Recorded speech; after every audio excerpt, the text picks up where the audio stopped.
Nope.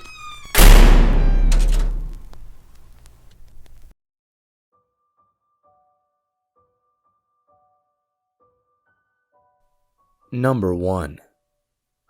Knecht Ruprecht. There are a handful of origin stories for Knecht Ruprecht. In German, the word Knecht translates to farmhand or servant, which would make sense because Knecht Ruprecht does act as St. Nicholas's servant. Ruprecht travels with Santa, and he is the one that does all of the heavy lifting. Some say that Knecht Ruprecht was a wounded street urchin that St. Nicholas rescued and raised. Others say he was a feral and horned man who roamed the wilderness before Santa trapped and domesticated him. Along those same lines, others believe he is simply a dark elf that chooses to help St. Nicholas. A more obscure legend tells the tale of St. Nicholas arriving at an inn and discovering a horrible crime. The innkeeper had violently murdered 3 boys and stuffed their dead bodies into pickling barrels. St. Nicholas brought the boys back to life, and the innkeeper was punished by being forced to work alongside St. Nicholas for all eternity. Number 2. The Clown Puppet. The story of the clown puppet centers around a family of 5, a mother, a father, and 3 sisters, ages 15, 12, and 7. When asked what they wanted for Christmas, the oldest daughter asked for a laptop. The middle daughter asked for an iPad. The youngest daughter decided to keep it simple and asked for a doll. When Christmas Day arrived, they all unwrapped their presents beneath the Christmas tree. The oldest and middle daughter received what they had asked for. The youngest daughter did as well, but with a twist. Instead of receiving a baby doll like she was picturing, she instead received a clown puppet. However, the clown was so cute that she decided to keep it anyway. 2 days later, the youngest girl went missing. The next Christmas came around. The eldest daughter asked for an iPad. The middle daughter asked for a clown puppet, since she wanted a way to remember her sister, who had been gone for so long. Again, they each received what they had asked for. And again, 2 days later, the middle daughter disappeared. The next Christmas, the last remaining daughter asked for a clown puppet in memory of her 2 younger sisters. 2 days later, she was gone. Through all the stress of losing their daughters, the parents became very poor and were forced to sell their furniture for money. One day, they went into the attic, desperately looking for something else they could sell. There, in a dark, dank corner of the attic, sat the clown puppet. It was sitting on a throne made from lollipop sticks. Arranged at the foot of the throne were the severed heads of the 3 missing daughters. Number 3. Lwyd. Lwyd is known as the Welsh skeletal horse spirit.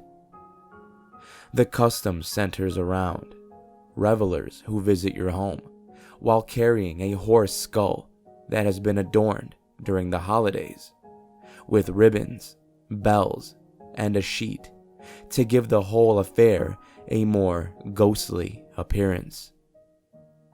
The Lwyd troupe will engage the owner of the house in a battle of insults and verses.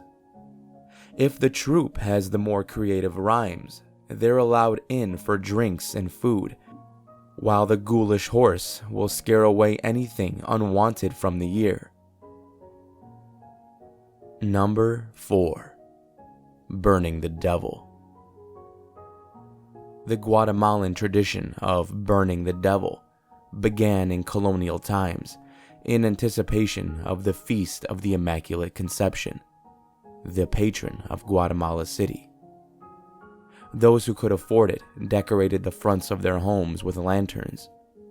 Eventually, the poor who could not afford such lanterns began gathering their garbage and would burn waste from throughout the year in front of their homes. As the years went by, this practice became more formal, and in addition to individual piles of garbage, communities started to burn an effigy of the devil in order to clear the way for Mary's feast. Guatemalans still perform a ritual cleansing with a day devoted to burning the devil. The modern belief is that demons lurk under beds and furniture, as well as in the garbage, so it's important to clean homes and get rid of any lingering evil spirits. Small piles of paper are often placed in front of homes and are lit on fire at sunset.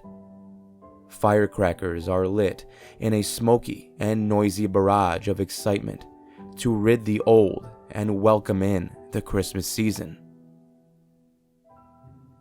Number 5. Grilla and her Yule lads. In the 1600s, Icelandic children first heard about a woman named Grilla who resided in the nearby mountains with her aging husband, 13 sons known as the Yule lads, and a giant black cat. Grilla was a terrifying creature. She was half ogre and half troll. She had hooves, horns, 15 tails, and countless warts around her decrepit skin. Since Grilla's family lived in the mountains, food often became scarce. Because of this, she would send the Yule lads in the town, where they would snatch up misbehaved children and bring them back to be boiled in a large cauldron and served up as a stew. The family's giant black cat only ate once per year. He waited until he could watch the children unwrap their gifts at Christmas. Then he would eat anyone who didn't receive a piece of clothing. By 1746, Icelandic youngsters were so terrified of being eaten, they wouldn't even leave their homes. It got so bad that the government had to step in and put a ban on using the story of Grilla as an intimidation tactic. With that, the story began to adapt. It is said that the ogress and her family had to clean up their approach in order to continue feasting. Grilla decided to send her sons into town only 13 days before Christmas, and they were instructed to spread holiday joy rather than fear. In recent years, many Icelanders have attempted to return the Yule lads to their pre-Santa roots, with modern depictions showing them back in their middle-aged, garb-brown and black rags.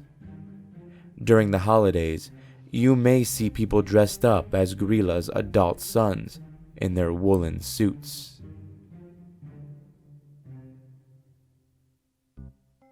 Thank you for listening, and I hope you enjoyed this week's video. If you did, you know what to do.